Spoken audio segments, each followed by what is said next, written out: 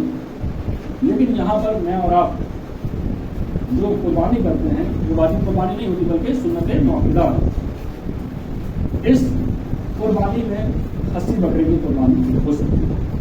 اسی طرح سین ٹوٹا حج میں نہیں چلے گا, یہاں چل سکتا ہے. آنکھ خراب ہے تو خصی وہ بکرا حج میں نہیں چل سکتا, یہاں چل سکتا ہے. کوئی عیب اس میں ہے, ایک کان کٹا ہوا ہے, ذرا سی دم کٹی ہوئی ہے, تو بکرا حج میں نہیں چل سکتا, وہ جانور حج میں نہیں چل سکتا, یہاں چل سکتا ہے, یہاں پر یہ ہو سکتا ہے. بقرعید کی مستحق قربانی میں افضل تو یہی ہے کہ جانور بے عیب ہو, لیکن عیبدار بھی ہو, مثلا سینگ ٹوٹا ہو, ٹانگ ٹوٹی ہو, بہت کمزور ہو, تب بھی قربانی کرنا جائز. لیکن مومن کا فریضہ یہ ہے کہ بہترین سے بہترین چیز کو چاہیے لائے اور اس کی قربانی کرے.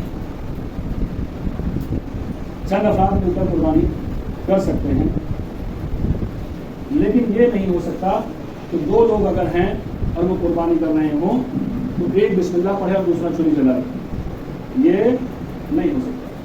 جو چھری چلا رہا ہے اسی کو بسم اللہ پڑھیں. انشاءاللہ یہ جو قربانی کی دعا آپ لوگ کے وقت میں پیش کر دی جائے گی. بسم اللہ الرحمن الرحیم. قل هو الله احد الله الصمد لم يلد ولم يولد ولم يكن له كفوا احد. اللهم صل على محمد وعلى محمد. اللهم صل على محمد وعلى محمد. اللهم صل على محمد وعلى محمد. لا حول ولا قوة إلا بالله العلي العظيم. حسبنا الله ونعم الوكيل, نعم المولى ونعم النصير. بسم الله الرحمن الرحيم. الحمد لله الذي لا يبلغ من حقه القائل ولا يحسن ما يعطيه ولا يعد حقه المجتهدون. وترى الخلائق بقدرة ونشر بها برحمته ورتبها بالشكور من دان عبده. والصلاة والسلام على سيدنا مولانا أبي القاسم المصطفى محمد.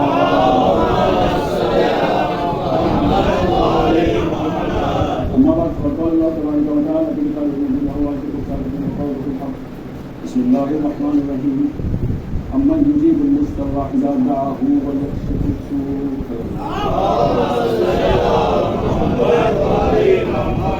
پروردگار عالم ارشاد فرماتا ہے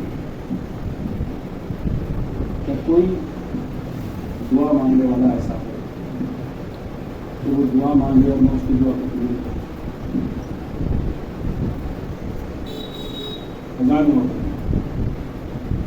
دعا کا بہترین وقت نماز کا, بہترین جگہ نماز جنازہ.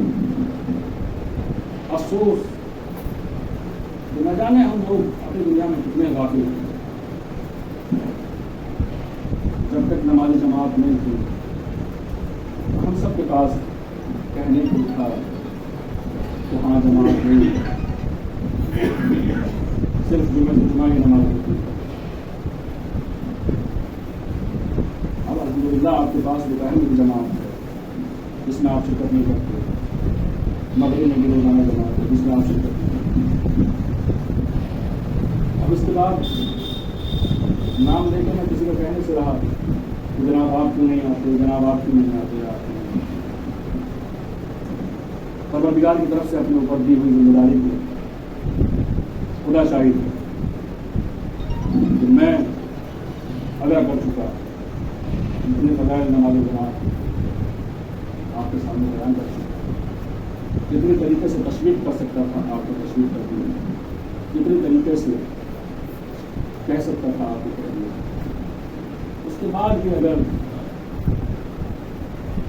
آپ نماز میں جماعت میں دوری اختیار کرتے ہیں تو آپ جانے اور خدا جانے, میں اپنی ذمہ داری کروں گا.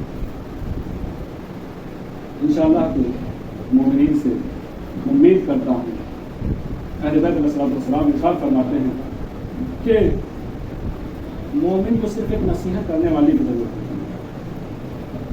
اس کے علاوہ کسی چیز کی نصیحت، کسی اور چیز کی ضرورت نہیں، اسے بس ایک ہلکا سا ٹھوکا چاہیے. جیسے جب کبھی آپ کسی راستے میں جا رہے ہوتے ہیں اور راستہ معلوم نہیں ہوتا، صرف ایک سائن بورڈ لگا ہوتا ہے، کہتا نہیں کوئی آپ سے، آواز نہیں آتی، لاؤڈ اسپیکر وہاں نہیں لگا، صرف ایک اشارہ لکھا ہوا ہے کہ امراوتی ادھر ہے، موشی ادھر ہے، ناگپور ادھر ہے، صرف اور صرف ایک اشارہ لگا ہوتا ہے، اور آپ بغیر فاصلے کے گاڑی کا اسٹیئرنگ ادھر ہو گئے، ایک دم ادھر ہو جاتا ہے.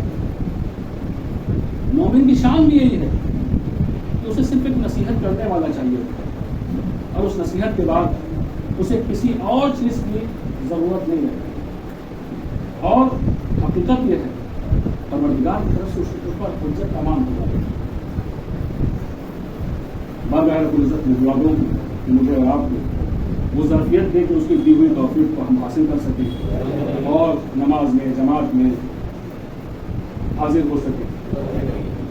بسم اللہ الرحمن الرحیم. پروردگار درود و سلام بھیج حضرت محمد مصطفیٰ صلی اللہ علیہ وآلہ وسلم. درود و سلام بھیج جناب مولا علی بن ابی طالب علیہ الصلوۃ والسلام. درود و سلام بھیج جناب فاطمہ زہرا سلام اللہ علیہا. درود و سلام بھیج امام حسن مجتبی علیہ الصلوۃ والسلام.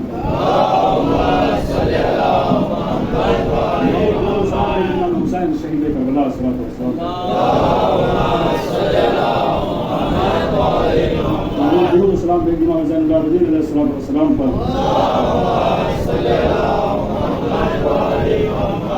درود و سلام بھیج امام محمد باقر علیہ الصلوۃ والسلام پر.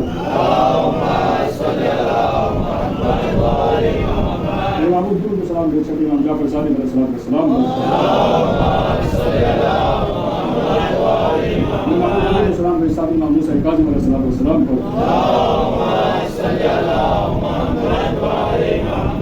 درود و سلام بھیج آٹھ امام علی رضا علیہ الصلوۃ والسلام پر.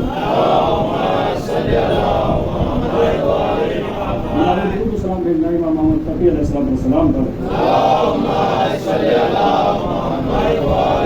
درود و سلام بھیج نصر امام علی نقی علیہ الصلوۃ والسلام پر. درود و سلام بھیج امام حسن عسکری علیہ الصلوۃ والسلام پر. میرے واسطہ اہل بیت علیہ الصلوۃ والسلام، میرے واسطہ آخری حجت کا، میرے معبود کے واسطہ اہل بیت علیہ الصلوۃ والسلام کے تمام شہداء و کربلاء کے واسطہ، میرے معبود ہمارے آخری امام زمان علیہ الصلوۃ والسلام کو درود و سلام کی عنایت فرما. معبود ان کے اوپر سلامتی عنایت فرما، ان کے ظہور میں تعجیل فرما، ہمیں دعوان نظام میں شامل فرما. ربنا تقبل منا بسم اللہ الرحمن الرحیم. وصلی اللہ علیہ وسلم.